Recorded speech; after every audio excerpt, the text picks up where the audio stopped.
sábado nós vimos a tua escola, ó Jesus. Bom dia, irmãos. Sejam todos muito bem-vindos à nossa escola sabatina. Confesso a você que eu já estava com saudade de colocar um terno, me vestir bem e vir para a igreja. Você também, logo terá essa oportunidade de estar aqui com a gente, logo que essa pandemia passar, em nome de Jesus. E é um prazer recebê-lo aqui. Você que nos acompanha de alguma plataforma digital que seja, o Facebook, YouTube, ou até mesmo nossos grupos pelo WhatsApp, sejam todos muito bem-vindos. Nós estamos felizes com a presença de vocês aí e nós aqui. E para dar início à nossa escola sabatina, nós iremos louvar a Deus nesse momento cantando o hino de número 165. Dai-me a Bíblia.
Feliz sábado, irmãos, bem-vindos. Nesse momento nós iremos ouvir as notícias dos nossos queridos irmãos ao redor do mundo e nesse momento nós iremos assistir o vídeo da carta missionária.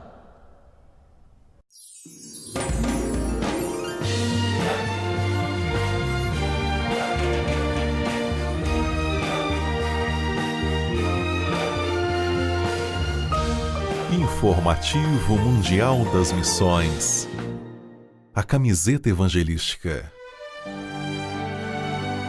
Glenn vestiu sua camisa favorita no metrô de Oslo, na Noruega. Seu objetivo? Chamar a atenção das pessoas. E o professor não precisou esperar por muito tempo. Logo uma mulher olhou para a camisa e ficou curiosa. Ali estava bordado: Advent Airlines, comissário Glenn Lee, uma empresa comercial que não existia nos aeroportos. Então a mulher perguntou: "Eu não conheço essa empresa, para onde voa?" E Glenn respondeu: "Só temos um destino." Após uma pausa, a mulher continuou: é muito caro. E a resposta foi que as passagens eram de graça. Ela exclamou: como assim? E Glenn explicou que as passagens haviam sido pagas há 2000 anos atrás. A mulher entendeu que se tratava do cristianismo e explicou que não tinha interesse no assunto. Ela tinha tido uma experiência ruim no passado por causa de maus cristãos. Entretanto, ali no metrô, ela continuava curiosa.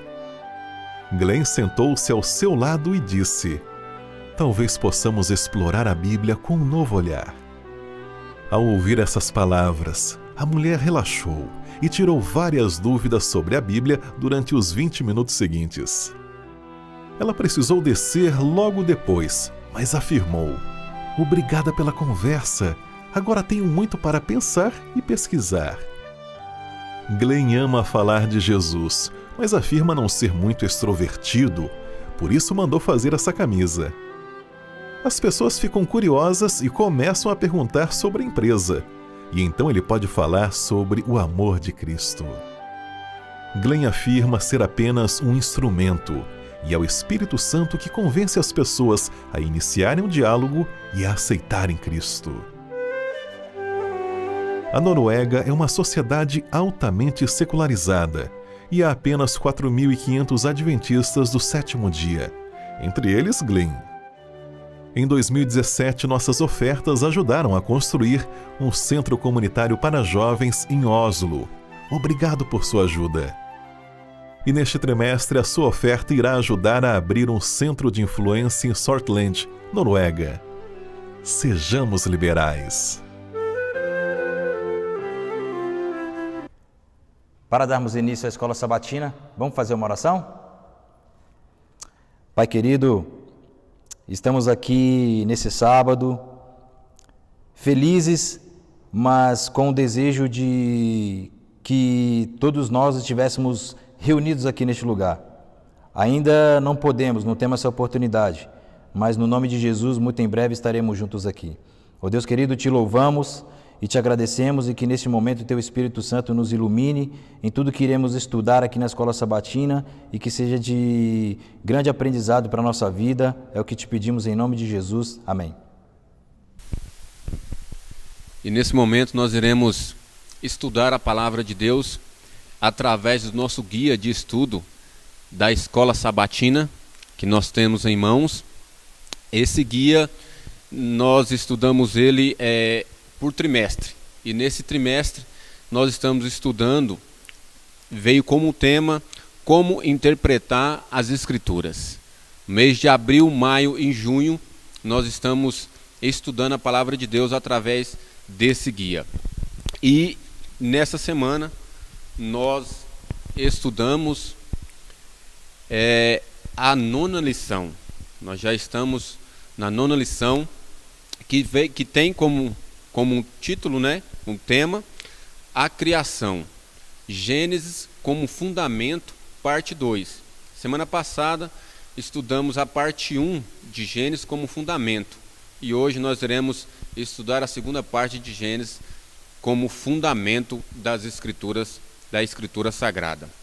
E para iniciar, gostaria de ler um texto. Antes disso, gostaria de apresentar, Temos no nosso estúdio aqui hoje 2 convidados especiais e gostaria que eles se apresentassem para todos vocês. À minha direita está o pastor Oswaldo e à minha esquerda, nosso querido amigo Igor Max. Por favor, pastor Oswaldo, se apresente, fale de onde é e que igreja que frequenta. Olá, bom dia, irmãos. Como o próprio Tiago falou, meu nome é Oswaldo e eu sou ancião aqui da Igreja do Novo Mundo. Maravilha, louvado seja Deus. Bom dia a todos novamente. Me chamo Igor, sou um dos 4 anciões ali na Igreja do Jardim Novo Mundo 1. E desde já quero mandar um abraço para os irmãos, dizer que estamos com saudades. E fazendo parafraseando nosso querido apóstolo Paulo, um ósculo santo a todos aí, e dizer que muito em breve estaremos todos juntos. Amém. Tanto o pastor Oswaldo como o Igor, vocês são professores também, né, da escola sabatina, em suas igrejas, respectivas igrejas, e é uma bênção, irmãos. São homens usados por Deus. E hoje nós iremos junto aqui estudar a palavra de Deus com eles nesse momento. O verso da lição que se encontra lá em Salmos 19:1. Gostaria que o pastor Oswaldo lesse para a gente esse verso. O verso para memorizar ele diz o seguinte: os céus proclamam a glória de Deus e o firmamento anuncia as obras de suas mãos. Esse verso é muito objetivo. É um verso que vai direto ao ponto, né, pastor? Ele mostra claramente, né, que Deus é criador. Sem colocar algum tipo de dúvida aqui nesse texto, né? Ele é direto em mostrar que Deus é criador. Verdade, pastor. E o autor, né, desse livro, que é Davi, foi inspirado por Deus e foi muito feliz em usar essas frases, né, essa palavra, e escreveu em seu livro. E não somente esse verso, mas como vários outros versos da Escritura Sagrada, inspiraram grandes pensadores a investigar o mundo criado por Deus. Como resultado, nasceu então a ciência moderna. Quem foram esses pensadores? Temos alguns exemplos aqui: Johannes Kepler, Isaac Newton, John Ray e Robert Boyle. E outros grandes cientistas acreditavam que seu trabalho revelava ainda mais sobre a criação das mãos de Deus. Contudo, no século XIX, a Revolução Francesa passou de uma cosmovisão teísta para uma cosmovisão fundamentada no naturalismo e no materialismo, frequentemente sem espaço para o sobrenatural. Essas ideias filosóficas foram popularizadas por Charles Darwin em seu livro intitulado A Origem das Espécies, publicado em 1859. Desde então, desde essa época, a ciência tem se distanciado cada vez mais de seu fundamento bíblico, resultando em uma reinterpretação radical da história do Gênesis. Será que a Bíblia ensina visão antiquada e não científica da cosmologia? O relato bíblico simplesmente teria sido obtido das nações pagãs vizinhas? A Bíblia foi condicionada culturalmente por seu tempo e lugar, ou natureza inspirada nos eleva a uma visão das origens que é completa em sua estrutura divina?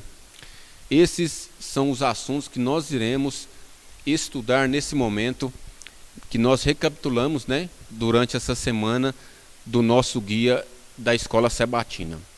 E já passando para o nosso primeiro ponto, irmãos, eu gostaria que, antes de ler essa passagem, eu creio que a maioria de vocês também, com os nossos amigos aqui, fui ensinado, né, desde pequeno, em casa, na escola, que o nosso mundo, né, a Terra, ela é redonda. Ela é redonda, ela é um círculo, né? Mas existe uma crença no mundo antigo, e que alguns adeptos a essa crença ainda hoje acreditam nessa tese. Eu gostaria que você, Igor, lesse para a gente Apocalipse capítulo 7, o verso 1.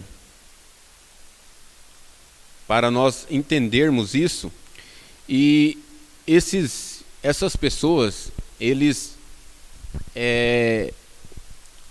apoiam num verso que está na Bíblia, Eles acreditam nessa tese por causa desse verso. Então nós iremos ver aqui o que esse verso diz, Apocalipse 7, verso 1.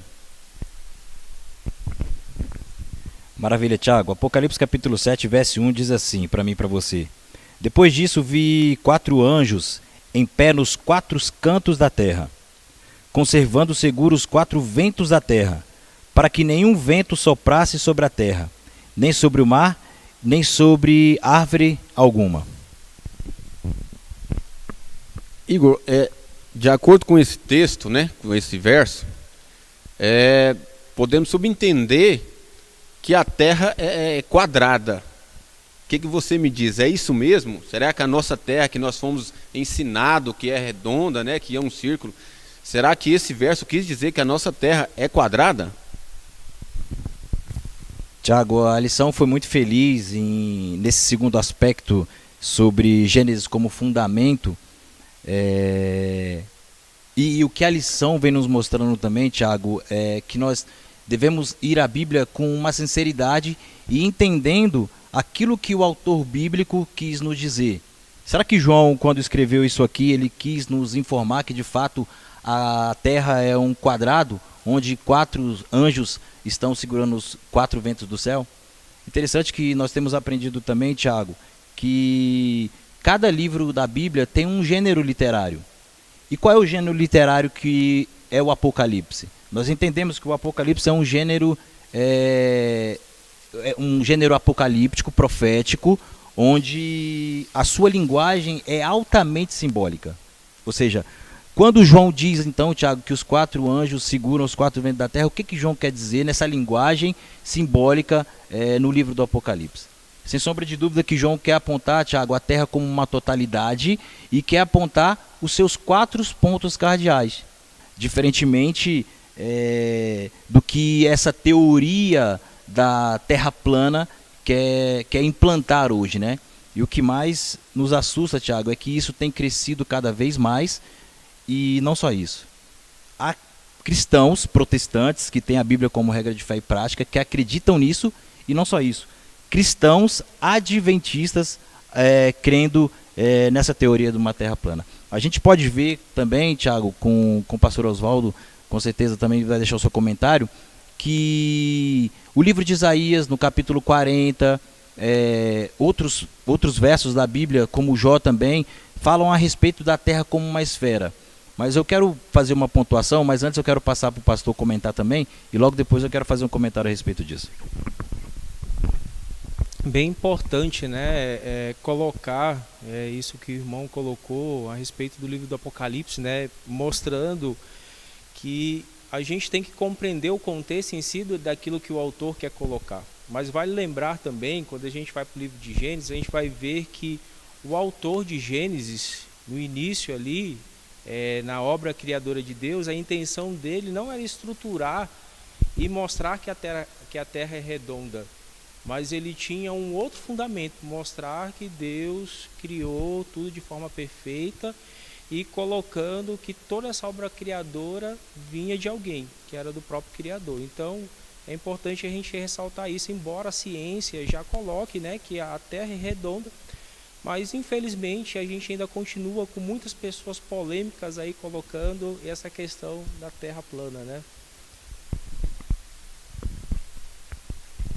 Então, Tiago, só concluindo um pouco do meu raciocínio, o texto que eu mencionei foi Isaías 40, verso 22, onde diz que o Senhor está sentado sobre a redondeza da terra. Interessante que nós, como cristãos, já nos deparamos com esse texto, está aí, está vendo? A Bíblia está provando que a terra é redonda. É bom a gente frisar de que, Tiago, a Bíblia ela não tem esse propósito científico. Essa não é o propósito da Bíblia. Qual é o propósito da Bíblia? Se a Bíblia tem algum propósito científico, esse propósito científico da Bíblia é a ciência da salvação. É nos ensinar como chegar a esse Deus, como evitarmos a morte eterna, a perdição eterna. Então é interessante isso que a lição vem nos trazendo. A sinceridade com que nós devemos ir ao texto bíblico e entender todos esses aspectos, né, Tiago? Caso contrário, a gente vai, infelizmente, se deparar nessas teorias mirabolantes que a gente tem encontrado hoje na internet, principalmente. Muito bem, meu irmão. Infelizmente, né? Ainda tem pessoas que acreditam nisso. Mas, como já foi dito, né? João usou ali apenas uma figura de linguagem, né? Podemos dizer assim, nesse verso. Mas como foi mostrado aqui, como nosso amigo irmão Igor disse, em Jó fala sobre a terra, que ela é redonda, que ela é um círculo. Lá em Isaías também, 40, verso 22, declara isso. Então, assim, irmãos, queria abrir um parênteses aqui e falar para você, não confie 100% cegamente no seu líder espiritual. Digo isso de que maneira? O que ele diz quando está pregando, quando está falando, admoestando, não se contenda só em ouvir, sabe? Vá você mesmo à Bíblia, leia a Bíblia, porque o Espírito Santo do Senhor, ele vai te esclarecer todas as suas dúvidas. Não confie cegamente no que o pastor ou o padre ou qualquer outro líder religioso diz. Antes, verifica, para que não sejais enganado. Muito bem. Já passando para o nosso segundo ponto muito importante também, que o nosso guia de estudo veio trazendo. Existe um argumento utilizado por aqueles que não querem crer. Esse argumento tenta desmerecer o relato da criação em Gênesis. E eles alegam o seguinte, pastor Oswaldo.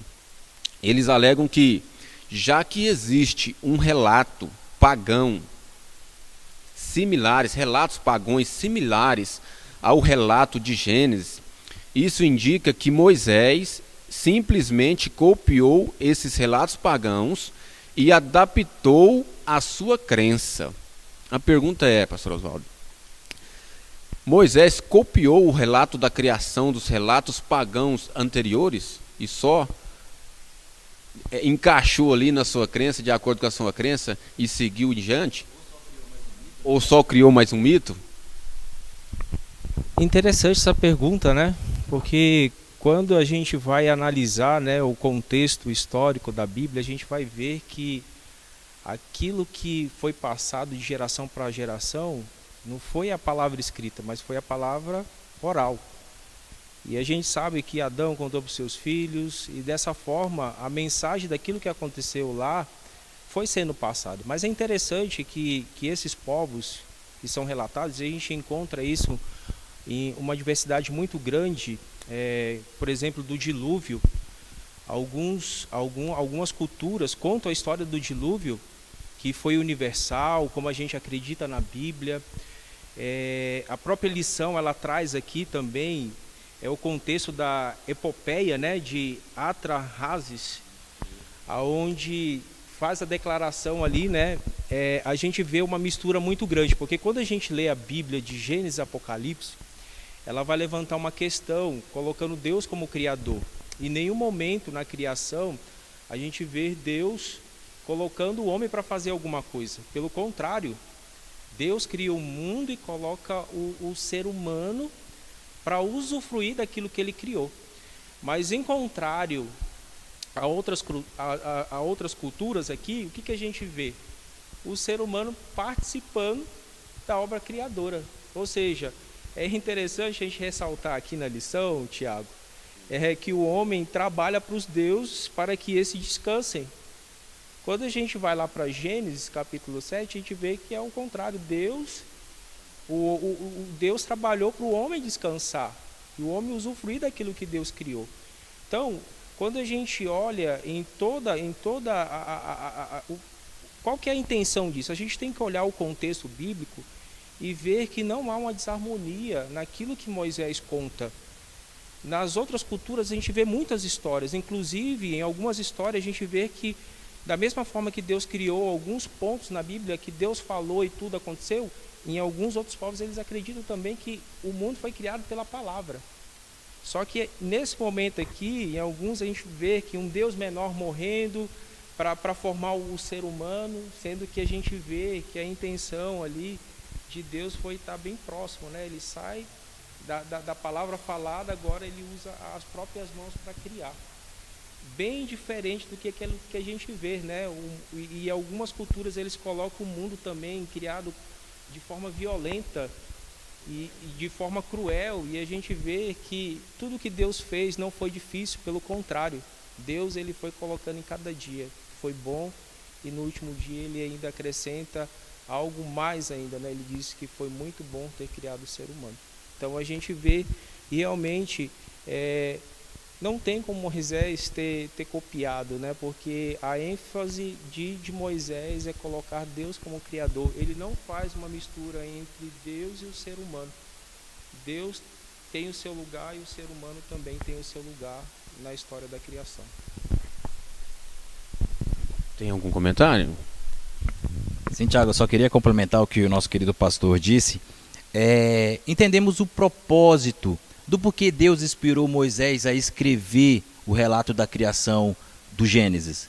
Interessante, nós já identificamos que existiam povos, Tiago, que a escrita surgiram primeiro. Por exemplo, na Mesopotâmia, os sumérios, por exemplo, foram pessoas que desenvolveram a escrita. Então eles já tinham nas suas escritas, lá nos seus tabletes, relatos criativos, né? Mas como o nosso querido pastor disse, da onde veio esse insight, esses relatos? Será que surgiu na mente, na cabeça deles, simplesmente esses relatos criativos? Não, veio de uma tradição adâmica, né, Tiago? Adão foi passando, etc. Então, ou seja, Deus inspira Moisés com que propósito a escrever? Para desmificar os mitos que existiam, ou seja, essa deturbação que teve da tradição adâmica. Deus inspira Moisés, então, a escrever esses relatos para colocar as coisas como elas de fato foram criadas, né? Então, olha só o propósito de Deus com o relato do Gênesis: quebrar e jogar por terra todos aqueles mitos que existiam nos povos antigos, né? Verdade. Muito bem. Apesar de muitos dizerem, né, aqueles que creem nisso, né, eles falam que é uma semelhança muito grande, mas nós vimos aqui, né, como o pastor e o Igor disse, a diferença é gritante, estrondosamente uma diferença como uma epopeia dessa, né, que veio trazendo para a gente aqui, e do relato em Gênesis que Deus os criou, né? E sem contar que o principal de tudo, Deus fez por amor, não foi nada em troca. Deus não pediu nada em troca do ser humano. Primeiro Deus se doou, criou, fez tudo para o homem. Então não existe mesmo isso, né? Bom, já passando já para o nosso próximo ponto, gostaria que o Igor lê para a gente, por favor, Gênesis, no capítulo 1, o verso 14 e o verso 15 e o 16. Se você está aí também, mas não está com a sua Bíblia, está com o seu smartphone, vai lá no seu aplicativo, no aplicativo da sua Bíblia, e leia com a gente também essa passagem que nós iremos ler aqui agora. Gênesis capítulo 1, verso 14, 15 e o 16. Nessa versão que eu vou ler, Tiago, diz assim, ó: disse Deus: haja luminares no firmamento do céu para separar dia da noite. Sirvam eles de sinais para marcar estações, dias e anos. E sirvam de luminares no firmamento do céu para iluminar a terra. Assim se foi. Deus fez os 2 grandes luminares, o maior para governar o dia e o menor para governar a noite. Fez também as estrelas.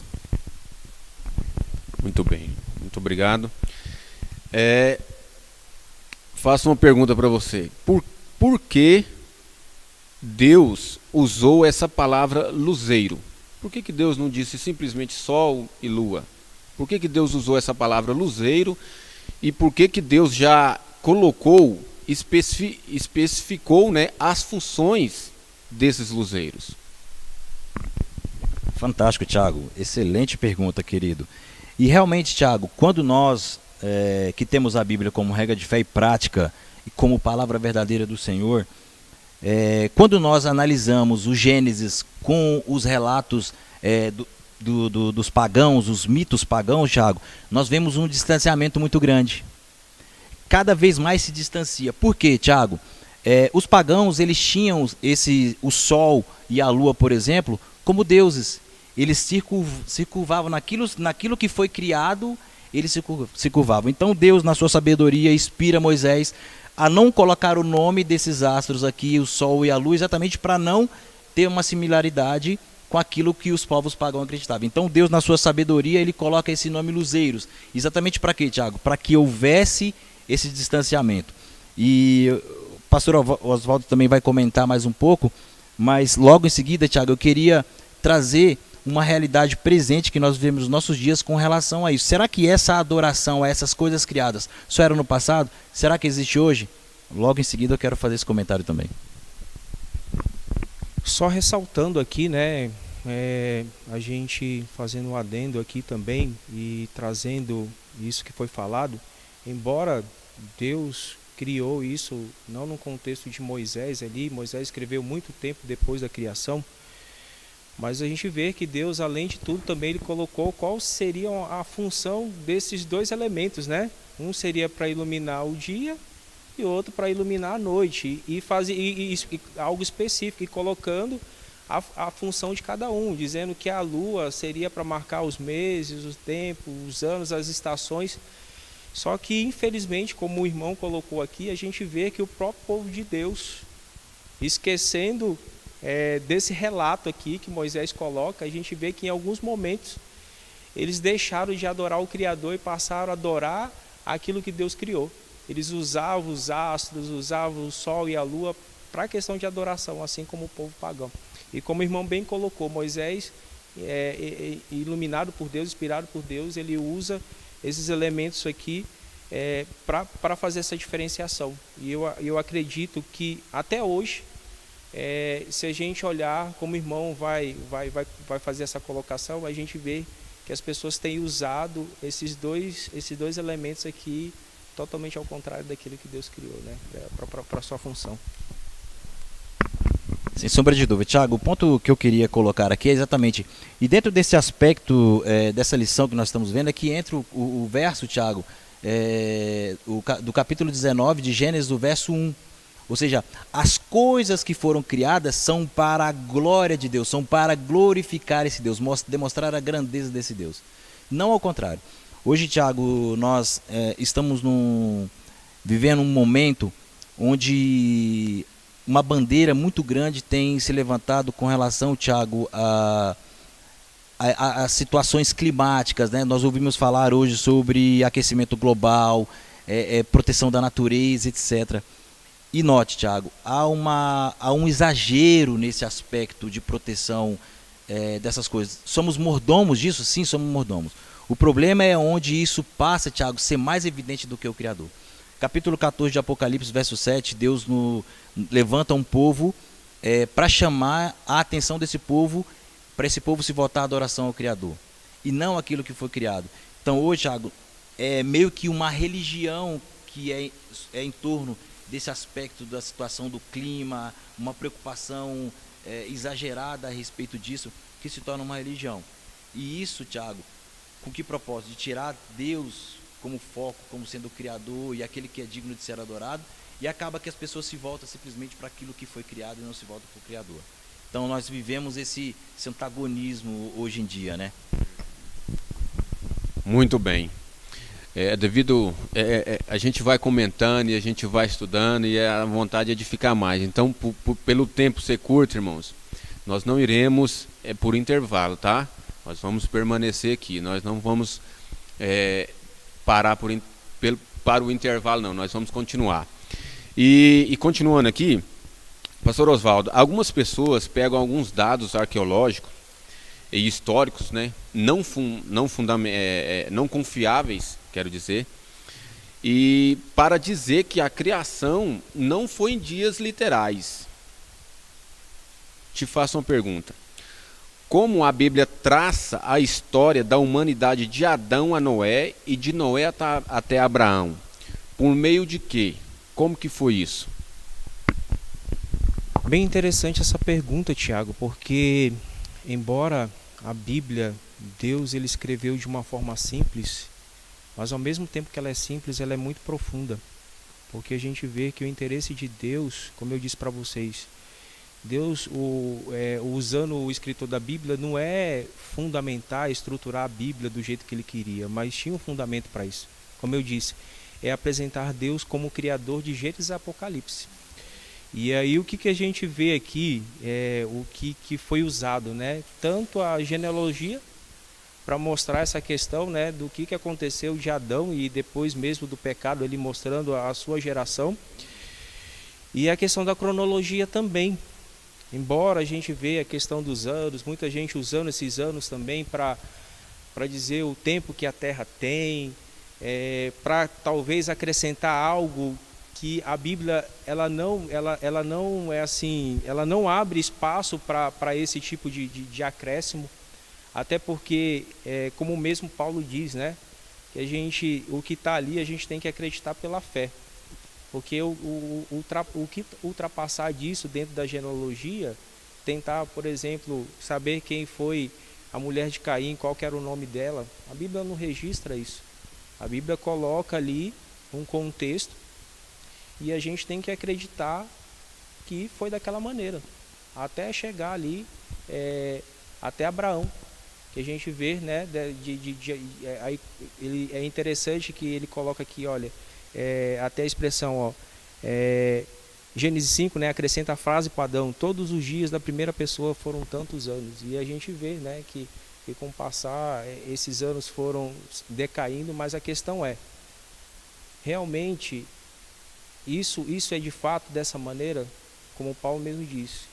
A gente não deve usar a cronologia e a genealogia para tentar provar alguma coisa fora daquilo que a Bíblia coloca para a gente. Muito bem, pastor. Já vamos partindo para o outro ponto, um ponto muito importante que nós não podemos deixar. Todos os autores do Novo Testamento, Mateus, Marcos, Lucas, João, Pedro, até mesmo Jesus, se referiram a Gênesis. Te faço uma pergunta, Igor. Como que esses autores, e até mesmo Jesus, como que eles se referiram a Gênesis? Confiando, aprovando ou desaprovando a parte fundamental ali? A grande questão que a gente viu na semana passada, e Thiago, e nessa semana também, é a respeito da literalidade do Gênesis ou não. Será que Jesus e os escritores do Novo Testamento tinham Gênesis por literal? Sim, sem sombra de dúvida, Thiago. Aqui a lição nos traz diversos textos que pegam esses textos como fidedignos e um fato histórico. Agora vamos lá. Os que eu mais gostei aqui foram os relatos dos evangelhos, onde são palavras do próprio Jesus. Agora vamos entender uma coisa aqui, queridos. Jesus esteve na criação? Sim, João diz que ele esteve na criação.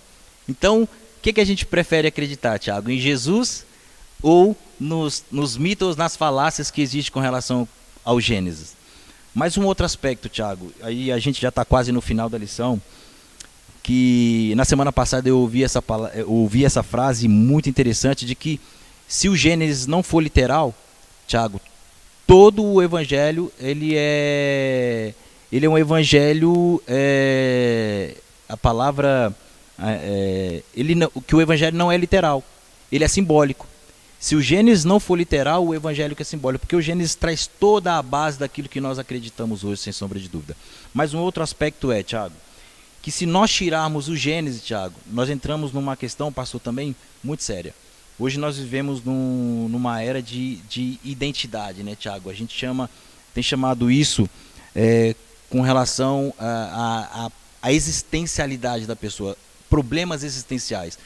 Esses problemas levam as pessoas até cometerem suicídio. Se nós tirarmos o Gênesis, sem sombra de dúvida, nós viremos esse caos da existencialidade. Mas o Gênesis, Thiago, ele nos dá um senso de pertencimento.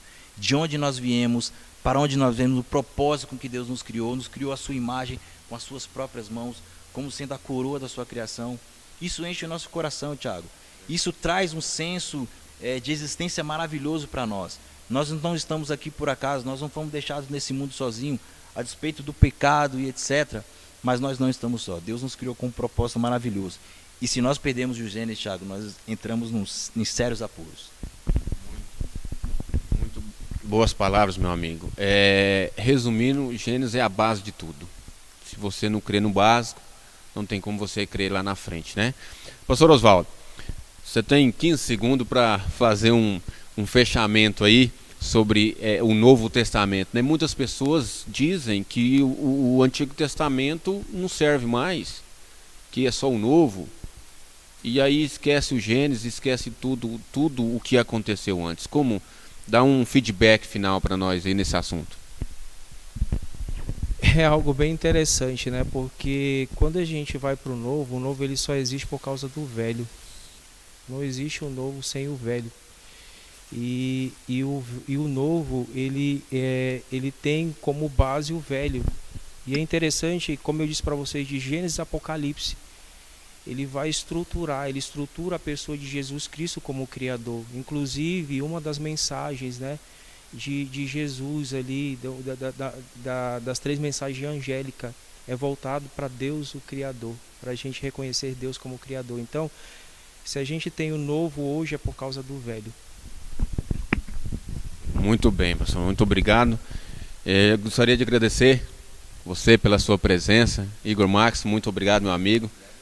E que Deus abençoe vocês, que continue usando os seus talentos para a obra de Deus. Para finalizar, meus queridos, eu queria deixar uma pergunta para você. Se explicações científicas sobre a realidade são controversas, por que as pessoas aceitam teorias acerca de eventos que supostamente ocorreram há bilhões de anos? Fique com essa pergunta e vamos orar para que Deus nos ajude a continuar interpretando as Escrituras da maneira correta. Feche seus olhos, vamos falar com o nosso Deus. Senhor, nosso Deus Todo-Poderoso, muito obrigado porque nós temos a certeza que foi o Senhor que nos criou e que criou todo o universo. Por favor, Senhor, não deixe nada e nem ninguém enganar nenhum filho teu aqui nessa terra. Que todos saibam que o Senhor é Criador e mantenedor de tudo e de todos. Obrigado por essa lição. Obrigado pelo teu Espírito Santo. Nós entregamos a nossa vida em tuas mãos, em nome e por amor de Jesus. Amém.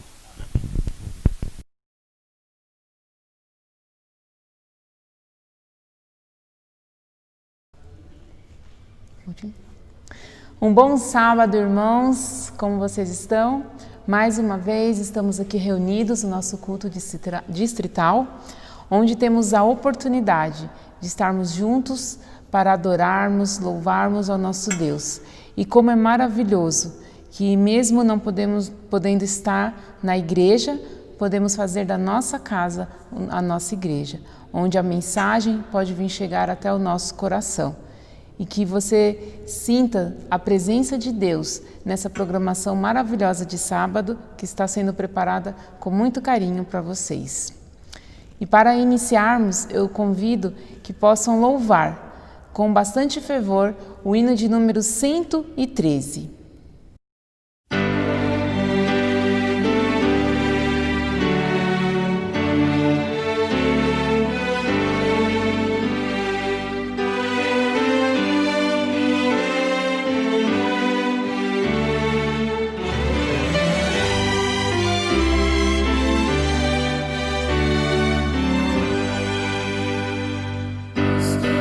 Me com ternura, Jesus.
Provai e vede. História de hoje: Impacto Esperança. Naquele domingo de manhã, Diego Gabriel Tocona, de Córdoba, Argentina, saiu da sua casa muito preocupado por estar envolvido com a justiça militar junto a outros 5 colegas de trabalho. Eu não sei que culpa eu tenho. Sem saber o que fazer, Diego se afundou na bebida. Apesar de que vivia com a sua família, o seu casamento estava arruinado e sua esposa já não tinha esperanças.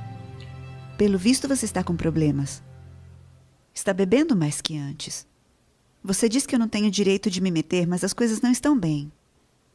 Apesar de que estamos separados, nós temos 3 filhos.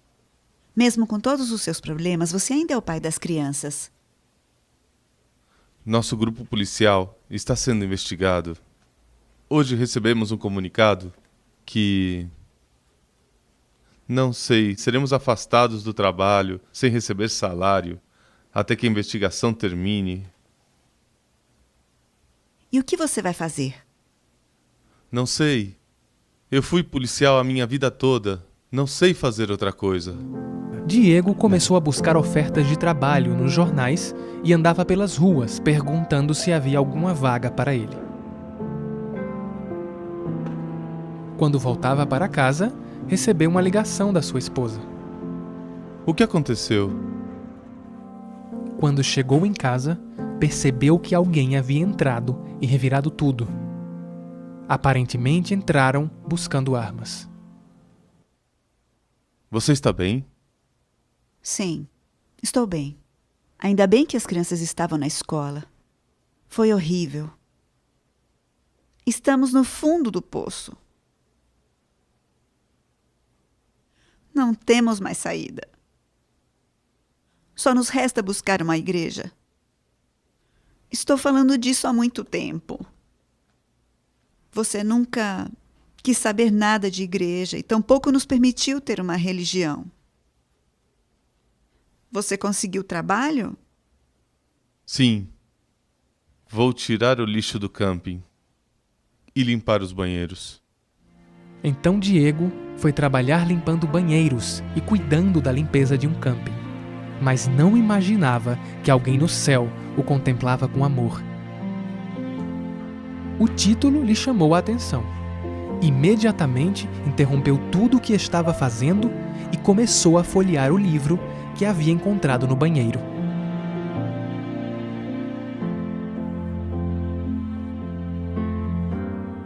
Ao chegar em casa, estava ansioso para contar à sua esposa o que havia acontecido. Você não estava buscando uma igreja? Estava. Olha, eu encontrei esse livro no banheiro do camping. Aí tem o nome de uma igreja. E que igreja será?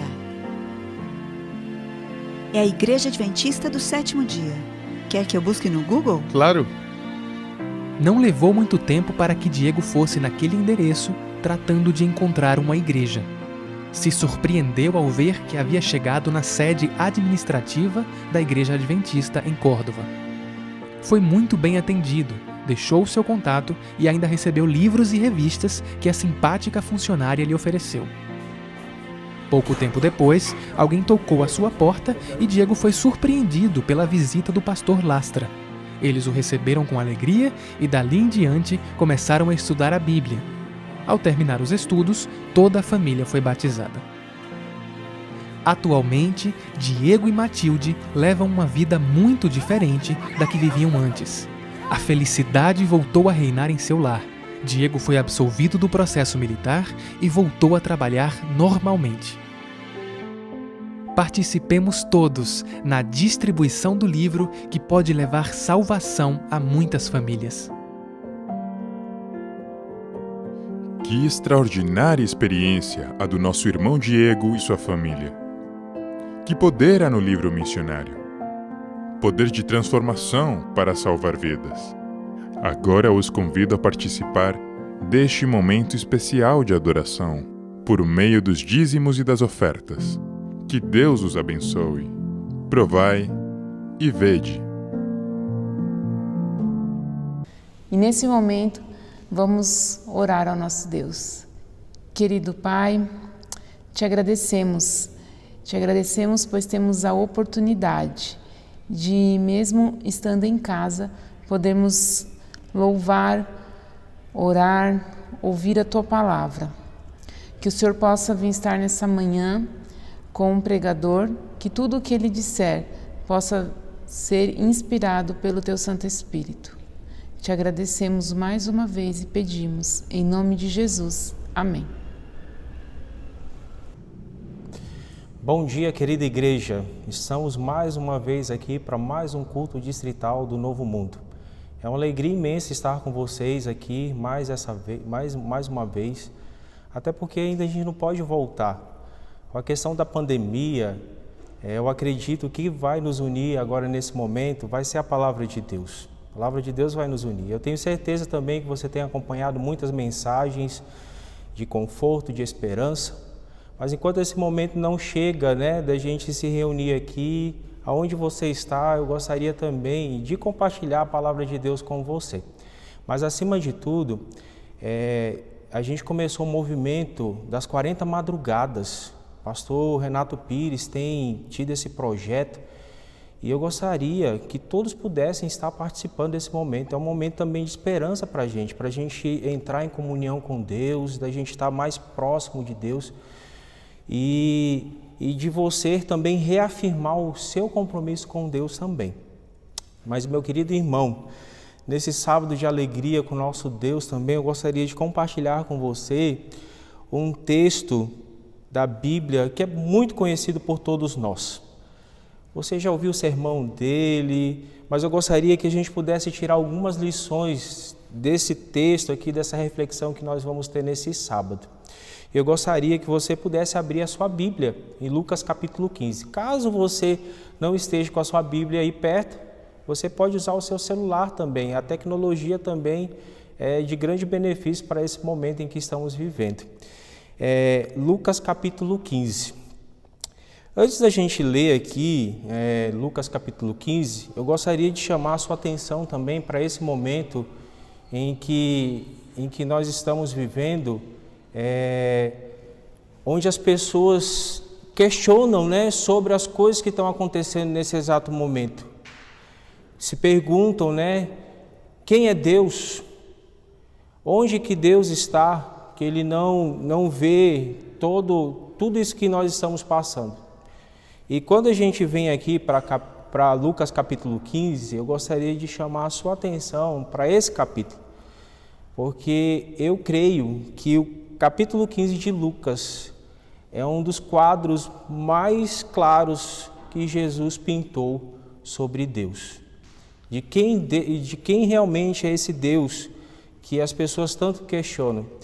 Se a gente for ver no próprio Evangelho, no Evangelho de João, o próprio Jesus, enquanto ele esteve aqui em nosso mundo, ele foi questionado por seus discípulos.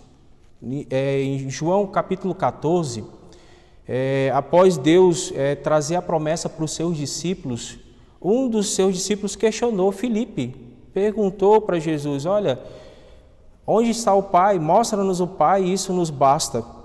E Jesus, com certeza, ele deve ter ficado um pouco triste com o questionamento de Filipe. E Jesus responde para o discípulo dizendo para ele, olha, eu tenho estado tanto tempo com vocês e vocês não têm visto o Pai. Quem vê a mim, vê o Pai.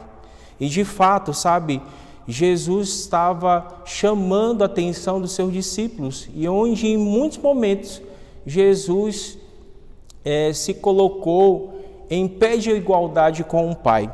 Em alguns momentos a gente pode analisar isso na Bíblia, que Jesus perdoou pecados. A gente pode ver isso em Lucas capítulo 5 e o verso 21. Jesus aceitou culto e adoração, Lucas 24 e o verso 52. E em alguns momentos na palavra de Deus, como a gente falou de João 14, onde Deus fez uma das suas maiores promessas que um dia voltaria para que onde ele estivesse, que a gente estivesse também nesse lugar com ele. Mas no Evangelho, no capítulo 15, como eu disse para vocês, Jesus ele pinta um novo quadro e ele vai apresentar a pessoa de Deus. E eu gostaria de chamar agora a sua atenção para a palavra de Deus, para que a gente agora leia o verso 1 do capítulo 15. E olha o que diz aí. Aproximavam-se de Jesus todos os publicanos e pecadores para os ouvir. E olha o que o verso 2 diz. E murmuravam os fariseus e os escribas, dizendo: este recebe pecadores e come com ele. Nesse momento em que Jesus está aqui apresentando a pessoa de Jesus, ele está, antes dele apresentar quem era Deus, ele está tendo um embate aqui com um grupo. A Bíblia diz que ele estava ali com publicanos e pecadores, mas um outro grupo murmurava, dizendo que Jesus ele recebia pecadores e comia com eles. E de fato, sabe, Jesus, enquanto ele esteve aqui no mundo, as suas palavras, as suas ações chocaram muito o grupo que murmurava, que eram os fariseus e os escribas. Porque Jesus, no seu ministério, ele teve uma grande surpresa. No ministério de Jesus, ele conseguiu alcançar, ele conseguiu atrair aqueles que jamais os líderes religiosos da época gostariam de estar perto. Os pobres, os enfermos, as mulheres, os samaritanos e até mesmo os cobradores de impostos. Pessoas que, na visão dos escribas e dos fariseus, eram pessoas que realmente não careciam da graça de Deus. Era um grande desperdício Jesus estar com essas pessoas. Mas, de fato, antes de começar aqui, explanar o restante dos versos do capítulo 15, o capítulo 15 de Lucas, ele é chamado de evangelho dentro do evangelho. Realmente, Lucas está inserido dentro do evangelho. Mas quando a gente olha aqui, Jesus, antes de mostrar o evangelho, mostrar quem era Deus, ele queria mostrar, primeiramente, a sua autodefesa em relação àqueles que criticavam, aqueles que Jesus estava atraindo. Jesus, ele conta 3 histórias. A primeira história que Jesus ele vai contar aqui é da ovelha perdida. Depois, ele vai contar a da dracma perdida, ou moeda perdida. E logo em seguida ele vai contar a história do filho pródigo. É interessante, gente, quando a gente analisa essas 3 histórias, as 3 histórias ela têm a mesma estrutura, ela tem uma estrutura comum. A gente vai perceber nas 3 histórias, a primeira, a tragédia da perda. A segunda coisa que a gente vai ver ali é a diligência em buscar. E a terceira, o que a gente vai encontrar ali é uma grande alegria em recuperar aquilo que foi perdido. E Jesus ele utiliza essa autodefesa para mostrar, diante das 3 histórias que a gente encontra aqui, que o foco principal, aquilo que a gente deve focar, não é na ovelha. Nós não devemos focar na ovelha, nós não devemos focar na moeda e nós não devemos focar no filho. Nós devemos focar no pastor da ovelha, na mulher da moeda e no pai do filho. Porque esses 3 é uma representação de quem é Deus. E de fato, não podemos dizer que conhecemos Deus se não sabemos o que lhe causa dor e o que lhe traz alegria. E nessas histórias aqui a gente vai perceber que Deus ele chama essa atenção para Deus o Pai, porque Ele mesmo diz que ninguém vai ao Pai senão por Ele. E como representante do Pai, Jesus ele estava demonstrando que Deus, aquilo que Jesus produzia aqui, era a mesma coisa que o Pai iria fazer se Ele estivesse em seu lugar. E no capítulo 15, Jesus ele deseja demonstrar que o coração do Pai se parte por aqueles que se perdem, e ele se alegra em abundante alegria por aqueles que são encontrados. E quando a gente vai analisar as histórias aqui do capítulo 15, a primeira história ali da ovelha perdida, a gente vai chegar em algumas conclusões e lições que a gente tem que tirar para a nossa vida. A primeira lição, A Bíblia vai colocar aqui, e ela começa dizendo o seguinte: então lhe propôs Jesus esta parábola. Qual dentre vós é o homem que, possuindo 100 ovelhas e perdendo uma delas, não deixa no deserto as 99 e vai em busca da que se perdeu até encontrá-la? Vejam aqui, gente, que Deus ele está mais preocupado na que se perdeu do que as 99 que estavam salvas. E é interessante aqui que na primeira história a Bíblia diz que aquela ovelha ela se perdeu no deserto. Na segunda história, na parábola da dracma perdida, Jesus ele diz: ou qual é a mulher que, tendo 10 dracmas, se perder uma, não acende a candeia, varre a casa e a procura diligentemente até encontrá-la? E tendo achada, reúne as amigas e as vizinhas, dizendo: alegrai-vos comigo, porque achei a dracma que eu tinha perdido. Interessante que, diferente da primeira história, a ovelha se perde no deserto. E na segunda história, a dracma, a moeda, ela é perdida dentro de casa. A gente vai ver que Jesus contando a história, existe um grande significado aqui, porque mesmo que seja um objeto, mas esse objeto que ele é apresentado aqui, ele é de grande valor. Eu não sei se você já perdeu um objeto. Eu tenho certeza que todos nós já perdemos um objeto, e esse objeto, para o nosso sentimento, ele tinha um grande valor. E eu tenho certeza que você buscou e correu e tentou encontrar esse objeto, e quando você encontrou, isso foi de grande alegria para você. Eu confesso para vocês que quando eu era criança ali, uma vez eu perdi a minha carteira. E isso tinha um grande significado para mim, porque era um presente que eu tinha ganhado do meu pai. E de fato, sabe, quando eu perdi, eu tentava imaginar na minha cabeça onde que eu tinha perdido essa carteira. E eu não encontrava. E aí, quando eu fui para a escola, eu tentava imaginar o caminho ali para tentar encontrar, passar pelos lugares possíveis aonde eu tinha perdido a carteira. E quando a gente vê aqui na história, não é diferente com as duas histórias que a gente já leu aqui. A primeira, por mais que tanto a ovelha como a moeda haviam sido perdidas, mas elas não haviam sido esquecidas. Elas tinham um grande valor pelas pessoas que a procuravam. E algo interessante aqui que a gente pode perceber nessas histórias, é tão de grande valor, de tão grande estima pelas pessoas que procuravam os seus objetos de valor, que aqui a gente pode perceber que o pastor ele deixa as 99 para ir buscar uma que se perdeu. A mulher, ela se agacha no chão, ela usa a luz, ela usa todos os recursos que ela tinha para poder encontrar aquilo que ela havia perdido. Na terceira história do filho pródigo, ela não é diferente também, como eu disse para vocês. E se a gente comparar aqui, a gente vai perceber uma coisa muito importante aqui.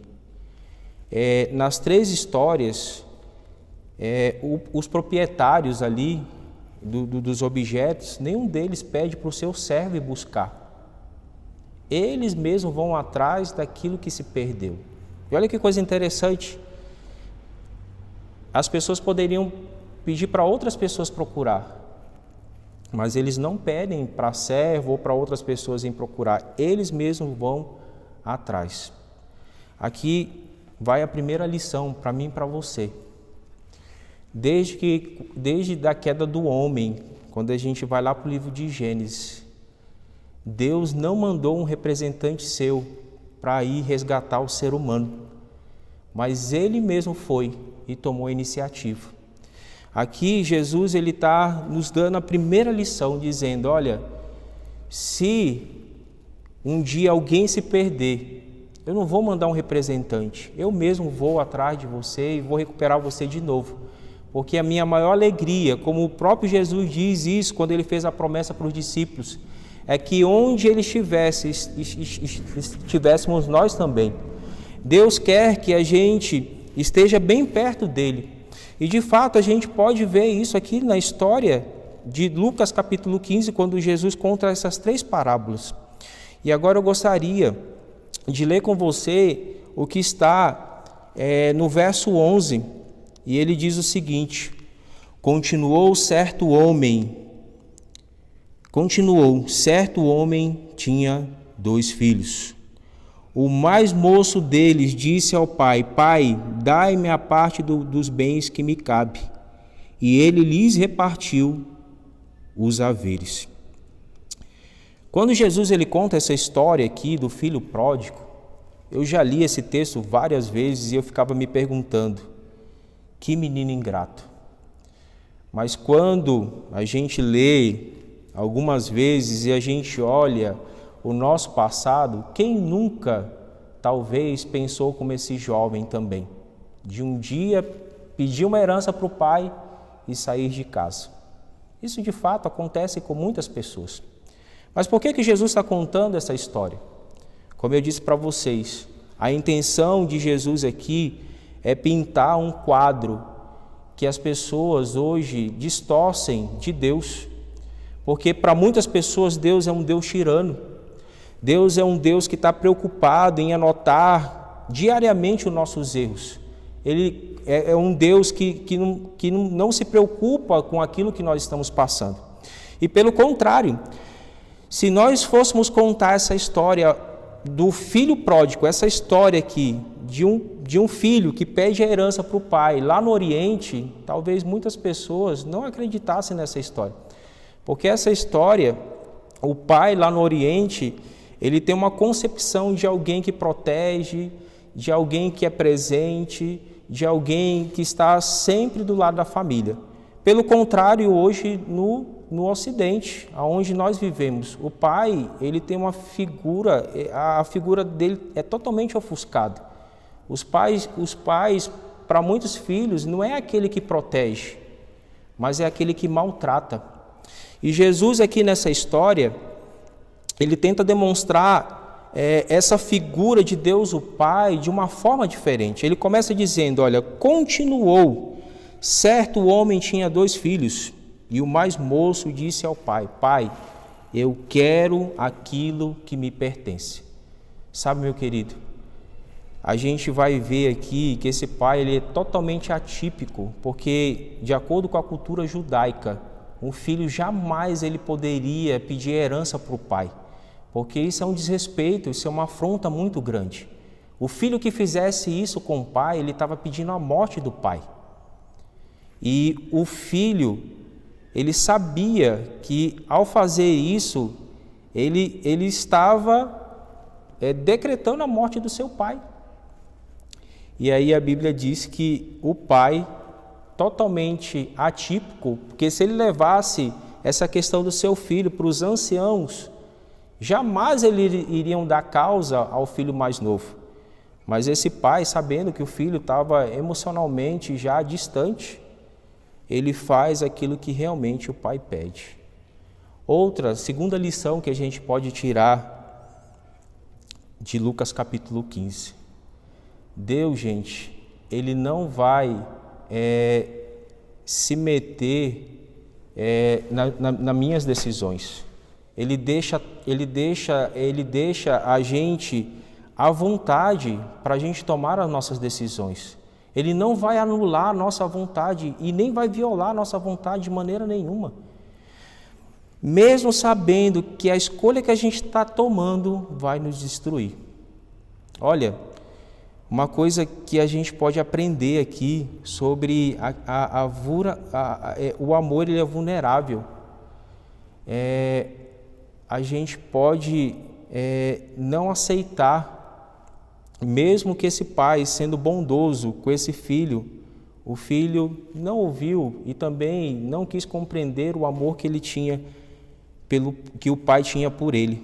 E ele mesmo assim aceitou que o pai repartisse os bens.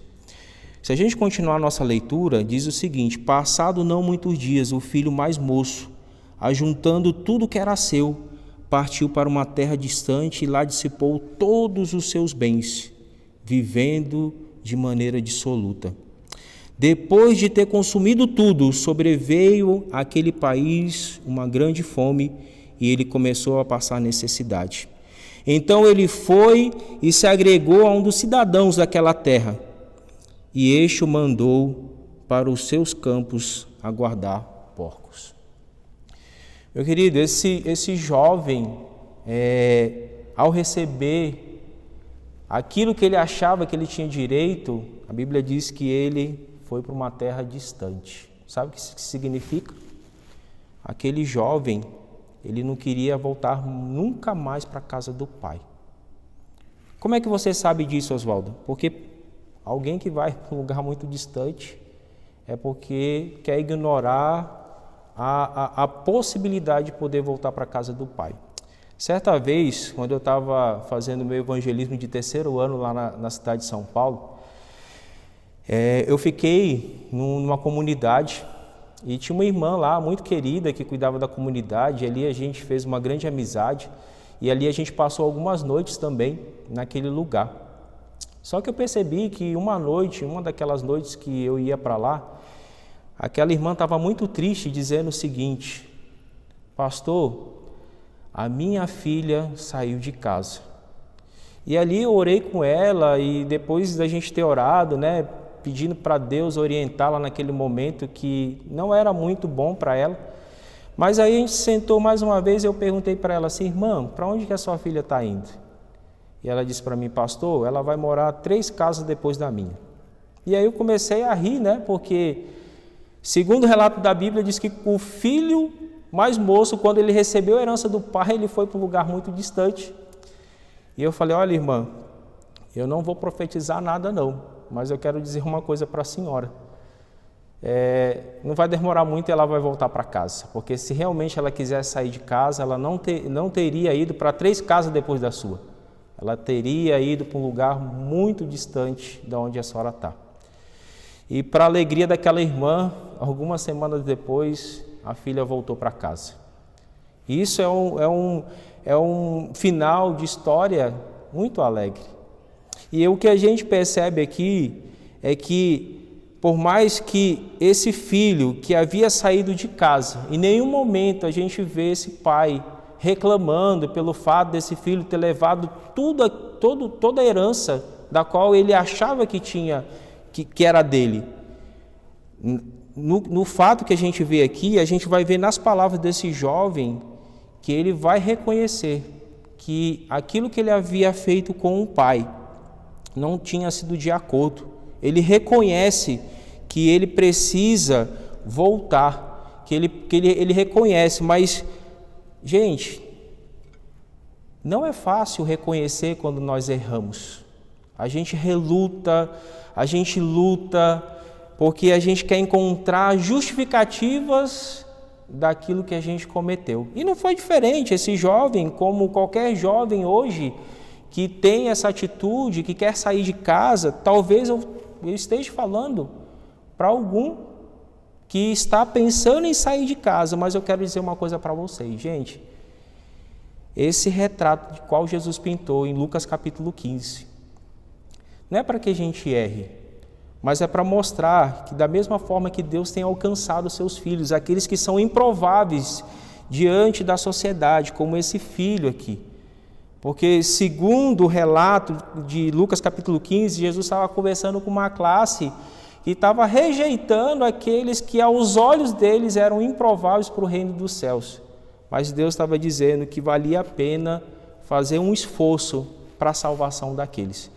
E não diferente das histórias que Jesus está contando, e inclusive aqui a história do filho pródigo, Jesus está dizendo: olha, vale a pena, custe o que custar, porque o que Deus ele tem no coração é que as pessoas reconheçam a sua dependência de Deus, que as pessoas reconheçam que Ele pode fazer muito mais daquilo que a gente pode imaginar. E aí, quando a gente se volta aqui para a leitura, a gente vai ver que esse era o desejo desse filho mais moço, porque tudo aquilo que ele passou ele começou, eu tenho certeza que ele começou a observar e começou a sentir no coração que aquilo que ele passava na casa do pai nem se comparava com aquilo que ele estava passando naquele exato momento, porque segundo a Bíblia diz que ele pegou a sua herança e de uma forma muito rápida ele gastou tudo. Com certeza aqueles que rodeavam ele naquele momento não rodeavam mais, porque para os judeus comer comida de porcos era uma grande afronta.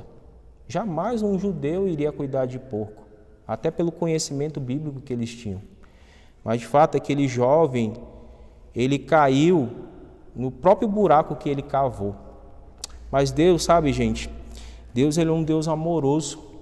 Como eu disse para vocês, por mais que ele rejeitou, por mais que ele não aceitou aquilo que o pai estava oferecendo para ele, e o pai, no seu grande amor por ele, permitiu que ele tomasse as suas próprias escolhas. Não é diferente hoje. Deus faz isso com você, mas quando aquele jovem caiu no buraco aqui, a gente não vê ele reclamando que o pai foi o culpado dele ter caído no buraco. Pelo contrário, ele reconheceu que a decisão foi dele mesmo. Olha aqui o que fala aqui no verso 18 do capítulo 15. E olha o discurso que ele estava preparando para apresentar para o pai. Levantar-me-ei e irei ter com meu pai, e lhe direi: Pai, pequei contra o céu e diante de ti. Já não sou digno de ser chamado teu filho. Trata-me como um dos teus trabalhadores. Esse é o discurso que ele estava preparando. Como eu disse para vocês, quantos já não pensaram em sair de casa ou já saíram de casa e você mesmo já não fez um discurso para isso, né? Você não preparou um discurso para chegar em casa e apresentar ali uma justificativa. Esse jovem não foi diferente, ele apresentou e falou assim, olha, ele se levantou, e isso é um grande sinal, porque quando a gente reconhece, a gente não fica parado. A palavra, aquilo que o pai produziu no coração dele, na mente dele, trouxe um grande resultado, porque ele não ficou sentado, ele se levantou, ele tomou atitude, ele reconheceu que ele precisaria voltar novamente para o seu pai. E a Bíblia ela vai dizer aqui, levantei e irei ter com meu pai. Vamos continuar a nossa leitura, e olha o que o verso diz, verso 20. E levantando-se foi para o seu pai. Vinha ele ainda longe quando seu pai o avistou, e compadecido dele, correndo, o abraçou e o beijou. E o filho lhe disse, Pai, pequei contra o céu e diante de ti, já não sou digno de ser chamado teu filho.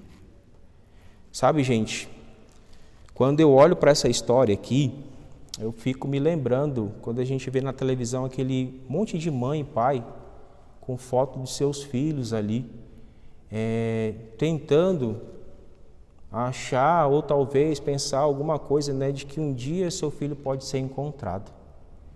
Esse jovem, ele estava nessa mesma situação. Talvez esse pai não levantou uma foto dele dizendo, olha, meu filho está perdido, meu filho saiu de casa. Mas não pelo fato dele estar perdido que o pai havia se esquecido dele. Eu tenho certeza que muitos desses pais que perderam seus filhos que saíram de casa, têm esse mesmo sentimento, que os filhos estão perdidos, mas eles não estão esquecidos. Porque aquele pai, aqui na história, diz que quando avistou o filho ao longe, ele correu para abraçar o filho. E ele queria, de fato, abraçar, porque esse era o maior bem que aquele pai havia perdido. Porque o filho, quando saiu de casa, o filho não pensou no pai. A questão dele era a propriedade, ele queria a herança dele, o bem dele. Mas aquele pai, com o coração partido, e agora indo talvez ali para a porta esperar, como ele fazia todos os dias, esperando aquele filho, ele vê o filho vindo ao longe. E o pai e o filho, ele já chega já dizendo o discurso da qual ele havia colocado, daquilo que ele tinha esquematizado falar para o pai. Mas olha uma coisa interessante, o verso 22. O pai, porém, disse aos seus servos, trazei depressa a melhor roupa, vestiu pondo um anel no dedo e sandália nos pés. Interessante, porque qual que era o discurso do filho, o segundo discurso? Era dizer para o pai que era para tratar ele como servo e dar a mesma comida que os seus trabalhadores recebiam. Mas o pai não permitiu que o filho falasse a segunda parte do seu discurso, porque o pai não queria tratar o seu filho como servo, mas queria tratar como filho. Não sei se você percebe aqui que o pai manda trazer depressa a melhor roupa e colocou um anel no dedo dele. Não sei se vocês já perceberam que assim como José, quando ele assumiu o governo do Egito, ele recebe as melhores vestes, mas ele recebe também um anel no dedo. Sabe o que isso significa? Isso significa a promessa que Deus faz para mim e para você na sua palavra. Que Deus um dia quer nos dar o melhor lugar, quer que a gente se assente do lado do seu trono, que a gente governe esse mundo juntamente com Ele. E o mais interessante de tudo isso é que Deus não quer nos tratar como servos, Deus quer nos tratar como seus filhos, e a gente pode perceber isso na sua palavra. Jesus, a gente ao analisar a palavra de Deus, que Deus ele amou o mundo de tal maneira que Ele deu o seu Filho, para que Ele pudesse morrer no meu e no seu lugar. E quando Jesus faz isso, Ele diz que o amor dele é tão grande por mim e por você, ao ponto de nos alcançar como seus filhos. O amor desse pai não era tornar o seu filho como um servo, mas era tornar o seu filho como um filho novamente. Esse pai aqui, ele estava dizendo assim: filho, por tudo aquilo que você fez comigo, eu quero te dar o melhor lugar. E esse lugar é ao meu lado. Só que interessante que a história diz que esse homem tinha 2 filhos. Até então, a gente não vê aqui o outro filho. E eu não vou me delongar lendo o restante da história aqui, mas eu vou contar ela para você, para a gente ir para os finalmente dessa história, mas também fazer algumas aplicações para a nossa vida. O filho mais velho, ele não entra em cena. E dentro da cultura judaica, uma coisa muito interessante, esse filho mais velho, ele deveria ter entrado em cena na primeira parte, mas ele só aparece no final. Em que momento que ele vai aparecer? Quando o filho chega em casa de volta, o pai prepara um banquete para receber o filho. O filho pergunta o que está acontecendo dentro da casa e o servo diz: olha, o seu irmão retornou novamente para casa. E ele fica furioso. Uma lição que a gente aprende aqui, dessa questão do filho mais velho. Como eu disse para vocês, ele deveria ser o conciliador entre o pai e o irmão mais novo, mas ele não entra aqui em cena. Ele não entra em cena. Por quê? Porque é bem provável que o relacionamento dele com o pai era igualzinho o relacionamento do filho mais novo. Ele não estava com um relacionamento muito bom.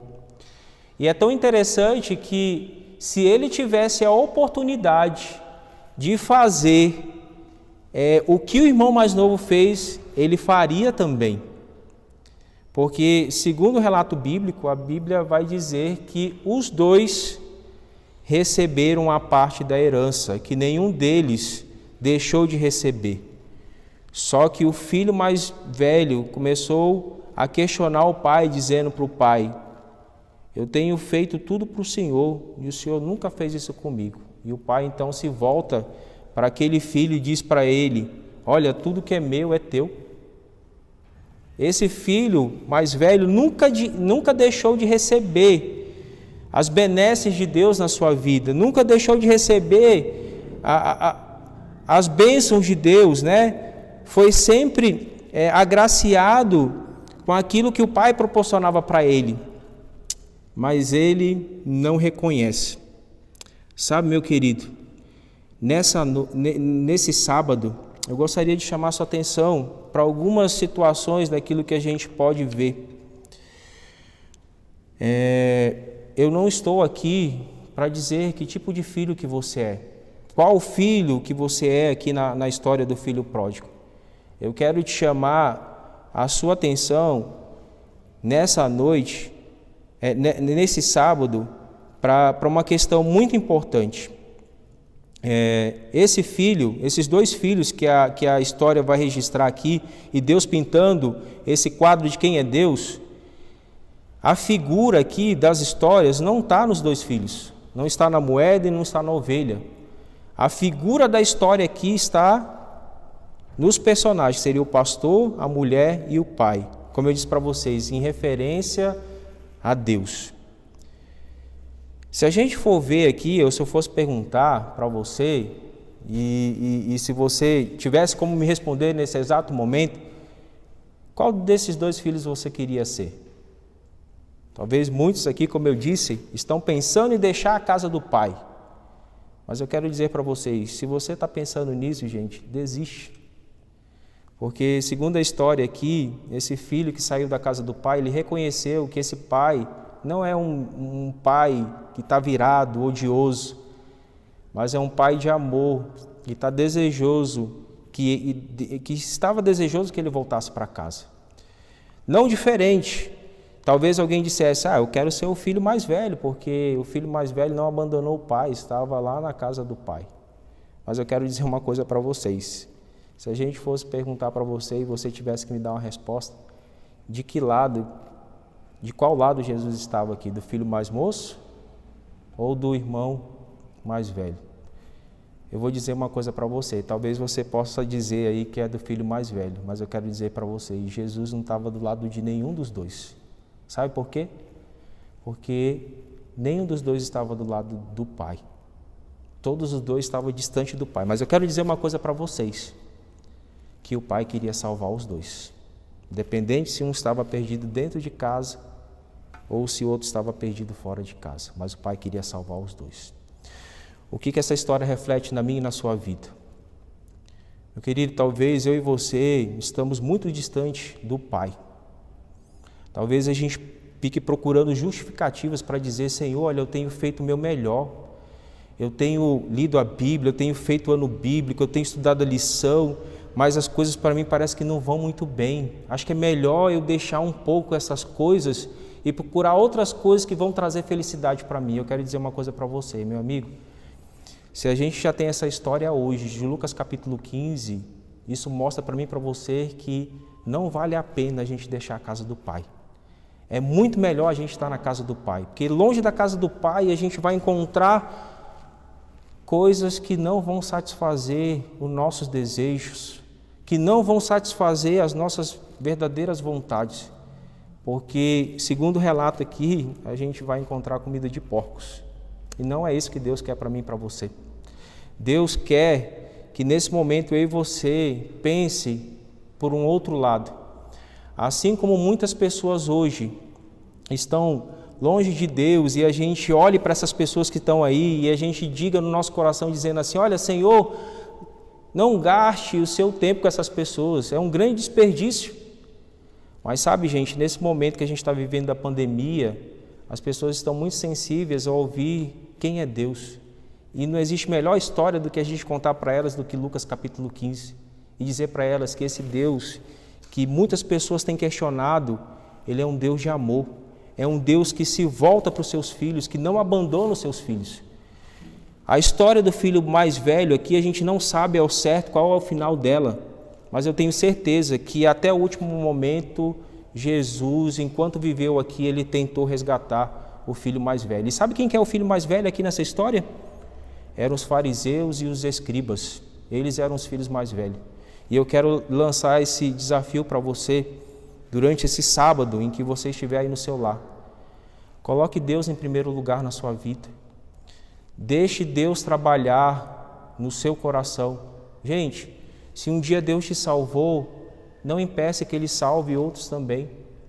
Jesus está voltando. Os sinais têm mostrado que Jesus está voltando. Não vamos brincar de sair da casa de Deus para procurar outros lugares achando que a gente vai encontrar. Eu quero dizer uma coisa para vocês, eu conheço uma jovem e quando eu fui para fazer teologia, isso já tem alguns anos, quase 5 anos já, e eu quero dizer uma coisa para vocês. Essa jovem um dia disse para mim assim, olha Oswaldo, eu vou sair da igreja para me experimentar as coisas do mundo. E já se faz alguns anos, toda vez que eu volto na cidade onde eu morei, essa jovem nunca mais voltou para a igreja. Porque ela achava que conhecer o mundo, cair em si, vai fazer toda a diferença para conhecer Deus. E a gente não precisa disso, meu querido e amado irmão. A gente só precisa se conectar e se aprofundar cada vez mais na palavra de Deus. Assim como Jó um dia disse, bem sei que tudo podes e que nenhum dos teus planos podem ser frustrados. E ele dizia, olha, eu conhecia só de ouvir, mas agora meus olhos te veem.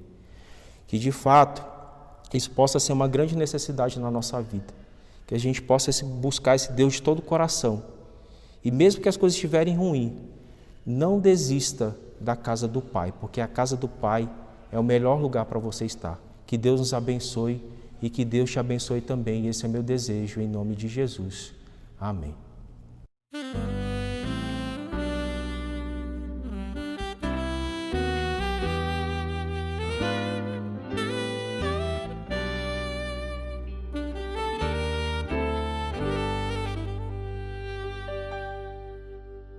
Meses já se vão e eu me lembro bem toda a dor que o medo me causou, toda lágrima no olhar, tristeza e pesar, mas também lembro quem pôde me curar.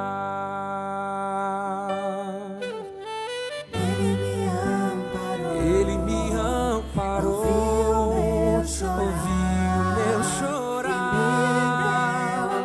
me deu a mão, me consola e foi capaz de aqui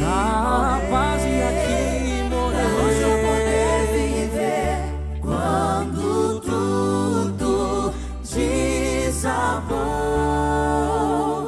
O Senhor me abraçou, Ele me amparou.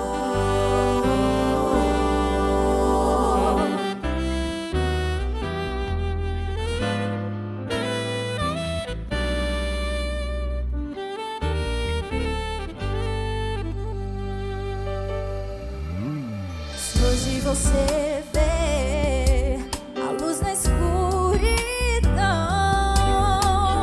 é porque Jesus te deu a mão. E agora só basta crer e esperar no Senhor. Deixe sua vida nas mãos do Pai de amor. Ele me amparou, ouviu meu chorar, me deu a mão pra me consolar. Foi capaz de aqui morrer. Hoje eu poder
desmoronou.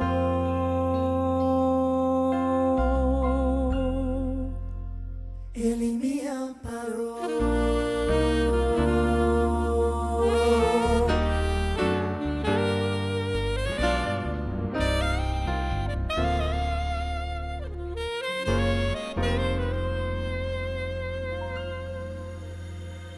Nesse momento eu gostaria de orar com você. Vamos orar. Senhor Deus, Senhor Pai, muito obrigado, Senhor, por essa história. Muito obrigado porque o Senhor falou ao nosso coração. Que o Senhor continue abençoando a cada pessoa aí no seu lar, nesse sábado.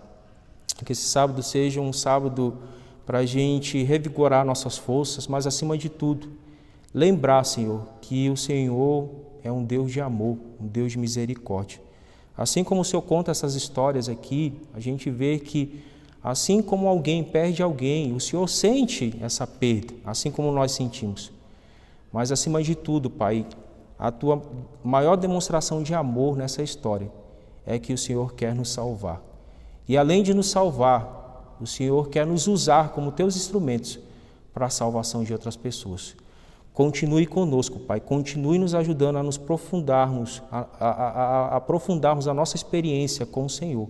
Assim como Jó um dia se aprofundou, dizendo que não te conhecia só do que ele ouvia das pessoas, mas ele podia ver o Senhor com seus próprios olhos. Te pedimos essas bênçãos e te agradecemos em nome de Jesus. Amém, Senhor. Amém.